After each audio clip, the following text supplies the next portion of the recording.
지금 이 순간에도 한국에서 바이낸스가 막히는 흐름이 더 세지고 있습니다. 어느 날 갑자기 앱이 열리지 않거나 업데이트가 끊기면 내 자산은 화면 속에만 남을 수 있어요. 그래서 오늘은 빨리 옮기는 법부터 잡고 가겠습니다. 이미 신호는 나왔습니다. 한국에서 바이낸스 같은 미신고 해외 가상자산 거래소 앱이 구글 플레이 스토어에서 다운로드가 막혔고 업데이트도 차단됐습니다. 한번 막히기 시작하면 다음은 접속 제한이 붙는 경우가 많습니다. 지금 금융당국 압박으로 접속 제한 조치까지 진행 중인 분위기입니다. 처음엔 그냥 불편하네 정도로 시작하지만 어느 날은 로그인 자체가 막힐 수도 있어요.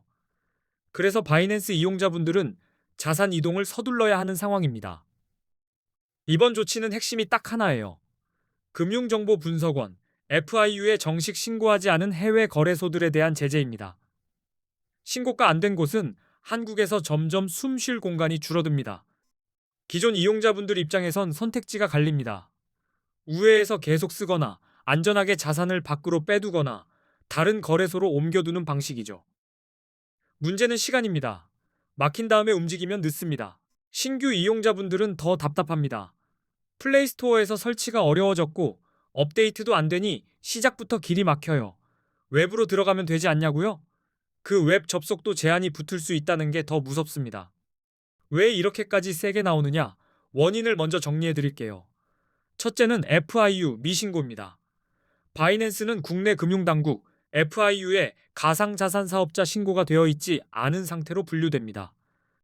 둘째는 구글 정책입니다. 구글이 한국금융당국 요청에 맞춰 미신고 해외 거래소 앱을 플레이스토어에서 퇴출시키는 방향으로 움직였습니다. 그래서 다운로드와 업데이트부터 막아버린 겁니다. 셋째로는 세금 이슈가 얽혀 있다는 시각도 큽니다. 국내 거래소 쪽은 앞으로 세금 부과가 예정된 흐름인데 해외 거래소는 세금 부과가 상대적으로 어렵죠. 이런 배경이 겹치니 조치가 더 강해진 걸로 보입니다. 그럼 지금 당장 뭘 해야 하느냐? 이용자 대처를 현실적으로 말씀드릴게요. 이미 깔려있는 앱은 당분간 돌아갈 수 있습니다. 하지만 업데이트가 막히면 보안도 불안해지고 다음 단계로 접속 차단이 올 수 있습니다. 그래서 가장 안전한 쪽은 자산을 개인 지갑으로 출금해 두는 겁니다. 거래소 안에 그대로 두는 동안은 통제와 제한의 영향을 고스란히 받게 됩니다. 내 자산이 내 손에 들어오게 만드는 게 핵심이에요. 신규 이용자분들은 앱 설치가 막혀서 시작 자체가 꼬일 수 있습니다.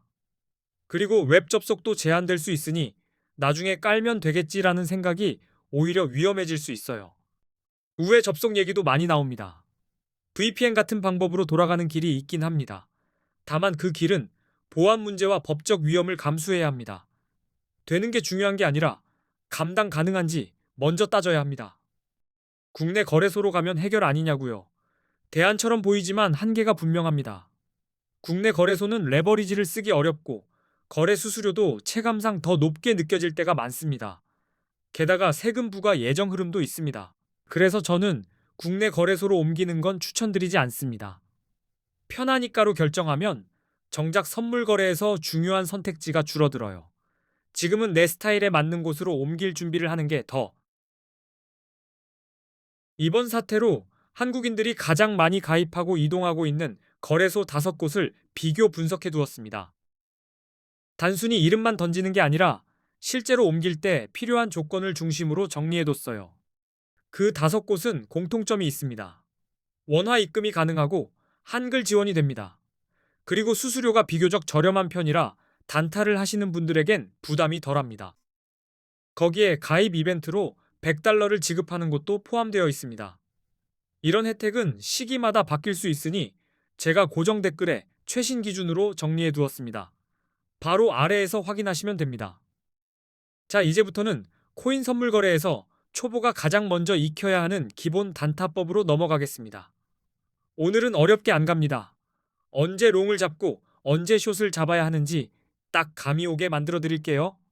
비트코인 같은 암호화폐는 변동성이 큽니다. 같은 자리에서 멍하니 보고 있으면 위로도 아래로도 순식간에 훅 움직여요. 그래서 진입 타이밍을 잡는 기준이 없으면 운에 맡기게 됩니다. 먼저 용어부터 짧게 정리하겠습니다. 롱 포지션은 가격이 오를 거라고 예상하고 들어가는 겁니다. 쉽게 말해 상승에 베팅하는 매수 쪽 포지션이라고 이해하시면 됩니다. 반대로 숏 포지션은 가격이 떨어질 거라고 예상할 때 들어갑니다. 하락에 베팅하는 포지션이죠. 롱이 올라라라면 숏은 내려라에 가까운 방식입니다. 그럼 언제 롱이 유리하냐? 신호를 보겠습니다. 첫 번째는 차트에서 상승 추세가 강하게 보일 때입니다. 고점이 계속 높아지고 눌림이 와도 다시 끌어올리는 힘이 보이면 롱 쪽이 유리해질 수 있습니다. 기술적 분석에서 자주 말하는 골든 크로스도 참고합니다. 50일 이동평균선이 150일 이동평균선을 위로 돌파할 때 시장에서는 강한 상승 신호로 해석하는 경우가 많습니다. 거래량도 같이 봐야 합니다. 가격이 올라가는데 거래량까지 함께 늘면 사람들이 진짜로 따라붙는다는 뜻이 됩니다. 이런 조합은 상승이 더 강해질 가능성을 보여주니 롱 근거가 될 수 있어요. 뉴스 확인은 선택이 아니라 필수입니다. 규제 완화 소식, 대형 기관 투자자 진입, ETF 승인 같은 긍정적 재료는 가격을 들어 올릴 수 있습니다. 이런 소식이 나올 때 롱이 유리해질 수 있습니다. 이제 숏 신호로 가겠습니다. 첫 번째는 하락 추세입니다. 가격이 계속 낮아지는 패턴이 이어지고 저점이 점점 더 낮아지는 흐름이 잡히면 숏 쪽이 유리해질 수 있습니다. 데드 크로스도 대표적인 하락 신호로 자주 언급됩니다. 50일 이동평균선이 150일 이동평균선 아래로 내려갈 때 시장은 힘이 빠진다로 해석하는 경우가 많습니다. 거래량이 줄어드는 장면도 위험 신호가 됩니다. 가격이 올라가는데 거래량이 오히려 감소하면 겉으로는 상승인데 속에서는 힘이 빠지는 모양새일 수 있습니다. 이런 때는 하락 전환 가능성이 커져 숏 근거가 될 수 있어요. 부정적인 뉴스도 하락을 부릅니다. 규제 강화, 해킹 사고, 주요 국가들의 암호화폐 규제 정책 강화 같은 재료는 매도를 키울 수 있습니다. 이런 흐름이 잡히면 숏 전략이 유리해질 수 있습니다. 여기서 중요한 포인트가 있습니다. 차트만 보거나 뉴스만 보거나 한쪽만 믿으면 흔들립니다. 선물 단타는 속도가 빠르니까요. 그래서 보조 지표를 같이 써서 확률을 올리는 겁니다.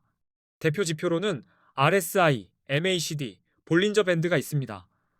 이 셋은 지금 과열인지 추세가 바뀌는지 변동성이 얼마나 큰지를 빠르게 감잡게 도와줍니다.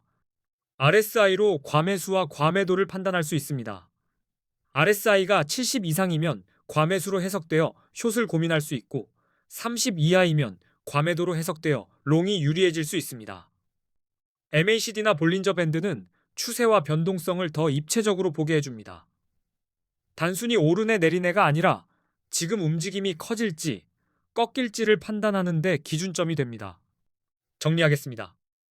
롱은 상승 추세와 긍정 신호를 확인한 뒤 들어가는 쪽이 유리하고 숏은 하락 추세와 부정 신호를 근거로 잡는 쪽이 유리합니다. 감으로 찍는 게 아니라 근거를 쌓는 겁니다. 그리고 고정 댓글에는 거래소 5곳 비교 정보와 함께 실제로 도움이 되는 꿀팁도 정리해 두었습니다. 영상 내용이 단타에 도움이 되셨다면 앞으로도 더 쓸만한 영상으로 계속 찾아오겠습니다. 끝까지 시청해 주셔서 감사합니다.